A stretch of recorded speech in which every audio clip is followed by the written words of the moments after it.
Oh, hi. Hi guys, how you doing? It's been a while. Kind of awkward. But I'm back! Just for now. Just something's been bothering me a lot lately. Ever since we left VidCon about a year ago. YouTube is in such a weird state right now that it kind of hinders creativity a lot. So I want to take this time to go over a handful of things that drive me a little nuts with YouTube. And maybe, just maybe, this video hits the doorstep of a few people that it needs to reach. Although I doubt it, because we've got these same issues being spoken about by other massive YouTubers, and nothing's changed. So I guess we're gonna hit the back of that line, or that queue of YouTubers who aren't as massive. Oh, here goes. I want to state that I'm going to do a lot of complaining about things in this video. Things that bother me about YouTube and what's going on. But I'm a firm believer that complaining about something doesn't fix it.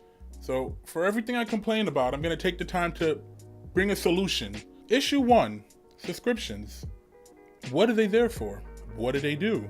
I think one of the first people I subscribed to was a Let's Player by the name of Cryotic. Cool guy, does Let's Plays. Fast forward, 2018, I'm still subscribed to him. I haven't seen a notification or a video from him in, I don't know, what seems to be years. YouTube just stopped pushing him to me. Why? Now, this problem is just more than just Cryotic. There's tons of other content creators that I subscribe to that I get no notification from whatsoever, whether it be on the homepage or push notification on my phone. What is the point of subscriptions? Their reasoning for why they do this, they want to curate what we watch based on what they believe or what their analytics tell them that we want to watch. The problem is you're pushing things to us that you think we might want to watch. And you might very well be right. We might want to watch these things. But what about the things that you know we want to watch? I subscribe to person A. Maybe, just maybe, I want to see person A's content. So I stopped and I thought to myself, why does YouTube do this? Maybe I might be tired of watching person A's video, and you're trying to push me to watch person B's video. What's the problem with that? You stopped showing me person A. So years of not watching Cryotic, it dawned on me. Cryotic still exists. I used to like watching him. I was looking for a really good Let's Player to sit down and watch a Let's Play of a game while eating some food. Go to his page and lo and behold, there's a truck ton of new content that I missed out on because YouTube believed at some point that I didn't care enough to watch him anymore. So they stopped pushing him. The inverse also happens. There are people who I'm subscribed to that I get tons of post notifications from that I no longer watch and I no longer care to watch. Why? Let subscriptions work the way they used to work. You subscribe to person A, you get person A's content. You subscribe to person B, you get subscribers B content. It's simple. There's too many lines of information that these creators have to reach out. Oh, hey, hit the bell, and then scratch my back, and then hit a like. There's too many things. Stop it. You go to YouTube's homepage, and you would see recommended videos from YouTube telling you what you want to watch. Now, I don't know about a lot of you guys, but I'm subscribed to maybe hundreds of people. Meanwhile, YouTube is still trying to push stuff that they think that I want to watch instead of the stuff that you know I want to watch. Someone said, hey, you should watch this person. I go, okay, I watched the first video, I liked it, I hit subscribe. Never again did I see any kind of notification from that person. Why? I told you I like this person, but instead you're trying to force feed me a bunch of stuff that you think I'll like. That doesn't help watch time. That doesn't help you as a company push your own watch time. You don't know if I like this stuff, so you wasted bandwidth and resources to push me information that you don't know if I like, as opposed to pushing me the stuff that you know I like. You know I like watching this person. You probably know I like watching between the hours of this and that and that. You know how long I'm probably gonna watch them for, but yet here we are. You don't push. It's silly. It's a little out of hand. Once again, here I am bitching. Bleep that out, Rick. But simple fix. Show me the people I am subscribed to. There's a term that a lot of big YouTubers call the golden age of YouTube. What was that? From like 2008 to 2012 or 2013. A lot of big followers and a lot of big subscribers popped out of nowhere. I wonder why. Because it worked the way YouTube intended it to work. Now it's just like, where are we? What are we doing? Who are these people? And speaking about who are these people, let the floodgates open for big media. YouTube isn't about you anymore. It's about big companies. I'm being shown Jimmy Kimmel. I'm being shown Late Night with Stephen Colbert. Whoever the case may be, I know where to find those people. It's on television. I don't watch television. If you can look to my right, you know what the television here is doing? It's not a cable box connected to that television. It's another monitor. We don't watch television. Your analytics can tell you that. They tell you such finite details that you yourself have to know. So why do you go against them by pushing the stuff that people can find? They know where it is. This generation, the prior generation, the new generation, they all know what television is. They all grown up with it some way, shape, or form. They know who Conan O'Brien is. They know who Fox News is. With everything I think about, I always like to take a step back and kind of figure out what it is that YouTube is doing. Well, why is YouTube pushing these giant multimedia companies on this platform? Money. Money is the root of all evil. I like to think that YouTube is thinking, if we push Fox 5 or we push ABC, they'll put up family-friendly PG content. Stuff that's easily advertiser-friendly, and that'll gain them some money. Okay, I understand that. That makes a lot of sense. That's not a bad way of thinking. The problem is they don't. They don't. In YouTube's community guidelines, it states that no one is allowed to make money off of violent events. I remember a few months ago, Casey Neistat, a person who I don't get enough notifications from, even though I watch all of his videos, put up a charity for the shooting in Vegas, and you demonetized his video because of it. But here goes Jimmy Kimmel. Same news topic, nothing's changed. Jimmy Kimmel spinning it the way Jimmy Kimmel spins it, yet he has ads. From what I've been told, he has an agreement with his own advertising company that allows him to put ads on his videos. Okay, so they don't have a problem with the things that he's talking about. But YouTube, it's a YouTube user guideline. It shouldn't be a difference between whether Casey does it or Jimmy Kimmel does it. They're both creators on your platform, and you don't police it. What kind of message are you sending to other creators, or new content creators for that matter? You have to understand how that makes it a little demoralizing for anyone who's considering joining YouTube. Everything about YouTube in the past year or so has felt like nothing but a cash grab. And I'm not necessarily mad at the money, but at some point YouTube I felt was doing very well, and I don't think money was the motive. Now it clearly is, and it's at the detriment of every new creator. What are you doing? What are you doing? There's so much work. Everybody, not just me or Rick, many other people I've met in the past year who are aspiring YouTubers who want to create genuinely great content, and they feel like they're being held back because YouTube themselves isn't trying to help push these people where they need to be. I guess the biggest problem is YouTube is under scrutiny right now.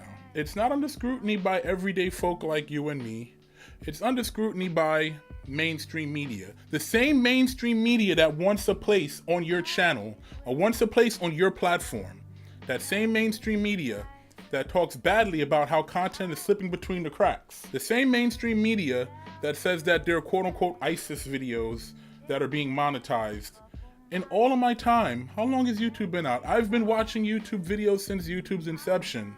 I have never seen one of these videos, ever. And I'm pretty sure they're strong outliers. So they're pointing a proverbial loaded gun at YouTube, and not only that, they're making a mountain out of a molehill. These are small issues. And the problem is YouTube is kowtowing to it every time. And it's forcing, I guess, the CEOs and the people behind the scenes to try to operate and act as if they're those major news outlets. You're not. There's been nothing like this since television, ever. So why act like them? You're not them. You're YouTube. Be YouTube. Whatever that is, it's not mainstream media. And right now, that's exactly what you're doing. You're being like mainstream media. You're censoring, you're prohibiting, you're not allowing growth. And that's where you came from. That place, that growth. Let it keep growing. Stop stifling it. All right, so the whole adpocalypse thing, I'm tired of hearing it because it's so silly. Because once again, this is major media companies pointing the finger at YouTube, which also causes the advertisers to point the finger at YouTube, which caused the advertisers to then pull out of YouTube. Now, YouTube, where are your balls? Where are your balls? What's happening is, it's a knee-jerk reaction. YouTube gets scared. They get scared, the advertisers pull out. Then YouTube doesn't make money. The creators don't make money. Nobody makes money. So you come up with these policies and these new ways of deterring this bad content. Oh yeah, well, I'm sorry, you're quote unquote bad actors. You know what? And I understand to a degree. There are some people out there who do shady things. They are the smallest amount, and we both know this. They're negligible. Did you stop and think for maybe just for a moment, if you didn't listen to what the advertisers had to say, folded your arms and waited for them to come back, where we would be? The advertisers know it, we know it, and most creators know it. They want to be on this platform. If they didn't, major news corporations would not advertise on this platform, much less make a channel on this platform pushing their own content. There's a reason they do this, and they're doing it at ever increasing numbers. You should have waited. You should have called their bluff, because that's exactly what it was, a bluff. They left. They came back after you said you did a little this, you did a little song, a little dance, a little jig, and everybody's fine. Now, anytime anything happens and some major news corporation doesn't get some limelight on your trending page, they point the finger at you and the whole process starts over again. Apocalypse 2.0, then 3.0, then 4.0, and all the while, guess who's suffering? Everybody else. YouTube, you gotta at this point understand how big of a company you are. You have to. I'm sorry, okay, let's stop, go back, because I gotta put in the part where I talk about a problem and then I talk about a solution. Well, here's a solution. Call the bluff. Every time it happens, call the bluff. I promise you with 110% validity, is that the right word? 110% veracity. That these people are just bluffing. They're bluffing. Money talks, bullshit walks. Every time. I know that the ads on YouTube are terribly effective.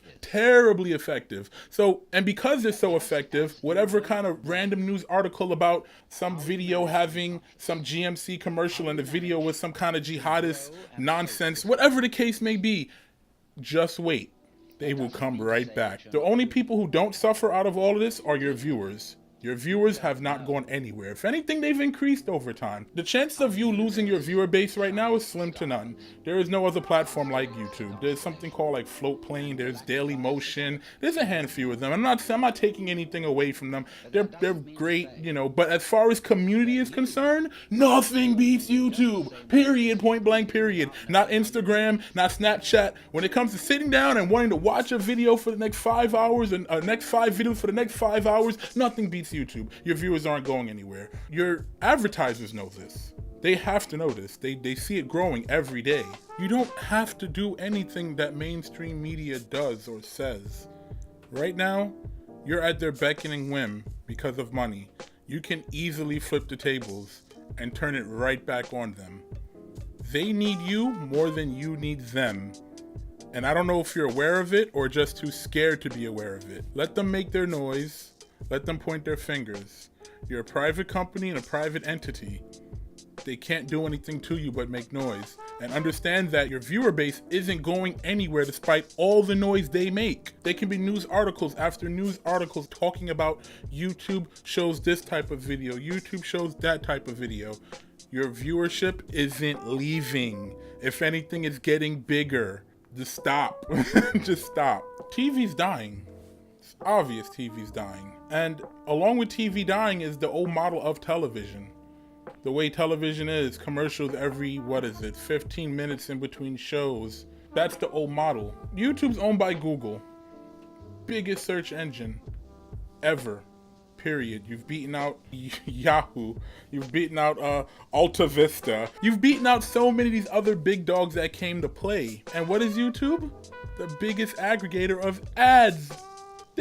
That's what they do. Everything is advertising. You know who advertises things? Under Armour, Hanes, Models, clothing stores, all places that need you to flourish. Even more so now than yesterday and the day before that. And even more tomorrow and the week after that.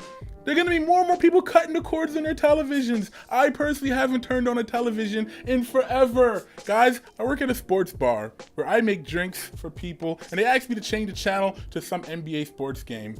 Can you change it to the Clippers game? Sure, what channel is that? I don't know when I work at a sports bar. Why don't I know? Because I don't watch television. It's simple. You own the show.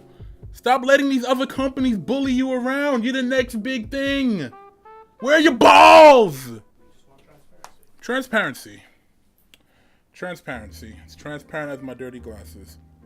Transparency. YouTube has a long-standing track record of not being transparent. And I want to say in any way, shape, or form, that's a lie. They're very vague with the transparency. Very colorful words about changes that are happening on the platform. And it changes things drastically to the point where we have to rely on other people who are very skilled with YouTube, like Nerd City, to figure out what's going on behind the scenes. You won't tell us these things. And to a degree, I get it. I understand. You don't want abuse. You don't want people knowing the secret code to getting to the top of the YouTube hierarchy. I understand. Because it's been done in the past, and you're afraid if you do it now, it'll be done in the future. And I get it. All right. Which brings me to demonetization. I won't even call it the elephant in the room. Everyone sees it. They know it's the elephant. It's there. But it's not hidden. I think it's a topic now that people are just so tired of talking about. It's so bad to the point where even viewers understand the inner workings of YouTube. And that's something that shouldn't be the case. People should be able to sit down and watch videos and not really hear too much of the inner workings of YouTube unless that's something they're interested in. You're detracting away from what I feel YouTube should be. Now, this problem is bigger on demonetization than anything else, ever. Why? Because YouTube has never been as vague as they ever have with anything else when it comes to demonetization. Big yellow friggin' $sign that plagues everyone's videos. Okay, the video's demonetized. That sucked. A few months ago, we made a Content Cop parody. Would you believe it got demonetized? Of course it did. We kind of figured it would to a degree. Got the fake Bitcoin. We're looking at it. What do we do with this thing? Hey, Rick, you know how to fix this? No? Is there any details as to why we got demonetized? No? So if we wanted to fix it, could we? No? We looked at this demonetized symbol, this knockoff Bitcoin, and we go, okay, what can we do about this? Apparently, we can appeal it. All right, that's a step. We appealed it. We got monetized again. No more than maybe a day later, back to demonetized. Which one is it? Are we good to go? We're not good to go. We're advertiser friendly or we're not advertiser friendly. We're bad actors or we're good actors. We don't know. All we have is this yellow symbol. Nothing else. No details as to why, when, timestamps, marks, words used, and YouTube, we both know you can track all of those things. Right now, as I speak, there's some kind of AI, if you will, tracking everything that I say and force feeding it through some machine to see if it's PG enough for advertisers. And if it's not, we won't know why. You can't just give people yellow $signs and tell them that their video isn't advertiser friendly and not tell them why. And you have to tell them why in detail. Officer, why'd you pull me over today? You're getting arrested. I am? Yeah, you're getting arrested. Why am I getting arrested? You're getting arrested. Why? Details. I remember saying earlier, you don't want to be completely transparent because people will abuse the information that they have to work in their favor. But in this in particular scenario, would you not want that type of abuse? People making videos that completely and utterly follow your guidelines. Making quote-unquote PG and clean videos. That sounds like a great idea to me. I don't know who thought of it. All right, well, in conclusion, that's just my tirade of my issues with YouTube 2018. YouTube is like a video game that's progressively getting harder with every stage. It's like Dark Souls, Prepare to Die edition. It's rough. Just little things I want to get off my chest about what's going on with YouTube, and in hopes and prayers that somebody who runs this website hears and sees. Or cares, whatever. But thanks for listening. Thanks for watching. Be back later with more content. When? Shrugs. If YouTube fixes their act. Bye. Do the backpack kid dance until then. The backpack kid? I thought that was called the Orange Crush or something. Where are your balls? I'm done. Where are your balls?